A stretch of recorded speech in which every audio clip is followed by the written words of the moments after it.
मुख्यमंत्री हेमंत सोरेन के हाथों आज सफल अभ्यर्थियों के बीच नियुक्ति पत्र का वितरण किया गया था। कुछ सफल अभ्यर्थी हमारे साथ है, बातचीत करते हैं। ऋषि है, इनसे बातचीत करते हैं। लंबा संघर्ष था और यहाँ आकर खत्म हुआ। कितने खुश है और क्या करना है, किस तरह से रोड मैप आपने तैयार कर रखा है? मैम, आज बहुत खुशी का दिन है। इतना 1 साल से परेशान थे हम लोग और आज जितनी खुशी मिल रही है और जितने मेरे मम्मी पापा इतने भावुक हो गए कि हम बता नहीं सकते अपने लाइफ में, क्योंकि 2015 से इस वैकेंसी के पीछे में, इस बहाली के पीछे में लगा था। निरंतर संघर्ष किया मैम, बहुत बार डिमोटिवेट भी होता था और मम्मी पापा हमेशा हिम्मत देते थे, क्योंकि उस क्षेत्र में, सगमा क्षेत्र में पहली बार है कि कोई ऑफिसर बना है मैम। तो और मम्मी आंगनबाड़ी सेविका है, तो इन्होंने बड़ी कठिनाई से मतलब हम लोगों को पढ़ाया था और मैं मेहनत करता गया और अंततः आज माननीय मुख्यमंत्री जी को धन्यवाद देना चाहेंगे।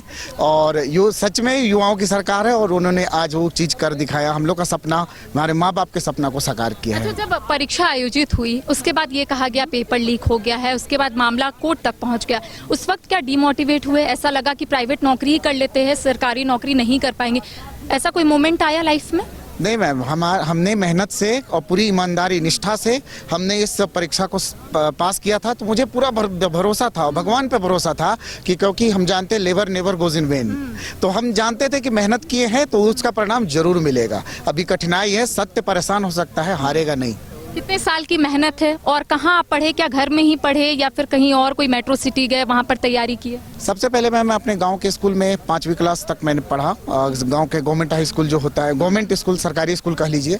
उसके बाद मैं गढ़वा में रह के पढ़ता था, वहीं पे एक बोर्डिंग स्कूल था, वहाँ पे पढ़ता था। उसके बाद DAV कपिल देव में मैंने 12th किया मैम। उसके बाद इलाहाबाद से मैंने एजुकेशन लोन लेके इंजीनियरिंग किया था मैम, और बहुत कठिनाई से अब जाके चुकता कर पाए एजुकेशन लोन, क्योंकि फैमिली का कंडीशन अच्छा नहीं था। क्या कोई जॉब कर रहे थे? हाँ, इससे पहले यहाँ पे पॉलिटेक्निक में मैं पार्ट टाइम लेक्चरर की तरह काम भी करता था, क्योंकि पेरेंट्स को और भी मेरे भाई बहन को देखना था। तो मैं समझता था कितना दिन तक बर्डन बने रहेंगे, क्योंकि 14 में ही बीटेक पास हो गया था मेरा, तो इसलिए अपना भी उस फील्ड से इधर आना बहुत अलग रहता है, सब्जेक्ट भी अलग। कैसे टैकल किए, किस तरह से पढ़ाई किए, कितने घंटे का मेहनत है? हाँ मैम, ये तो बात सही है कि मैं टेक्निकल फील्ड, क्योंकि मेरा बीटेक इलेक्ट्रिकल इंजीनियरिंग था और डायरेक्ट मैं इस नॉन टेक मतलब एक तरह से प्रशासनिक चीज में आया हूँ। तो मुझे लगता है कि वो क्षेत्र, सीमित क्षेत्रों में जब मैं स्टूडेंट को पढ़ाता था तो मुझे लगता था कि उनके लिए हम हमेशा मतलब उनके सर्वांगीण विकास, उनका कैसे एक कमजोर से कमजोर स्टूडेंट सीखे, इस पर मेरा प्रयास रहता था। तो मैं सोचता था कि कभी ऐसा अगर मौका मिला प्रशासन में जाने का तो मैं इसको ब्रॉड एरिया पे, पूरे झारखंड स्तर पे करना चाहता हूँ। एक टैग मिल गया है कि हमारे गाँव के पहले साहिब। जी हाँ मैम, वो तो बात है। उस एरिया में इससे क्या होगा ना मैम, कि उस क्षेत्र में जो लोगों को विश्वास हो गया था कि पढ़ाई लिखाई फालतू चीज है, पढ़ाई लिखाई, क्योंकि लोग मेरे से ही तुलना करते थे। लगता था, लोग कहते थे कि ये इतना दिन से पढ़ रहे हैं, कुछ नहीं हुआ तो क्या फायदा पढ़ने से। और अब उनको भी मिलता था, खाना बहुत मिलता था मैम, लेकिन मैं चाहता था कि पढ़ाई को बदनाम न होने दूं।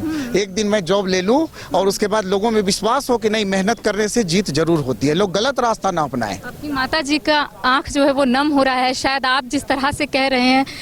कितना खुशी महसूस हो रहा है, अब सरकारी नौकरी मिल गया? जी बहुत खुश हैं आज। सबसे ज्यादा खुशी मिली कि बेटा की नौकरी मिल गई। ये सोचे थे कि कभी सरकारी नौकरी मिलेगा? सर मैम, ऐसा तो था, विश्वास था। जिस तरह से ये मेहनत करते थे तो पूरा विश्वास ही था कि एक दिन न एक दिन तो ले ही लेगा। जी कुछ कहिएगा आज अपने बेटे को? जी कहेंगे कि बहुत ईमानदारी से काम कीजिएगा, जो पद मिला है उसका प्रतिष्ठा बनाए रखिएगा बस।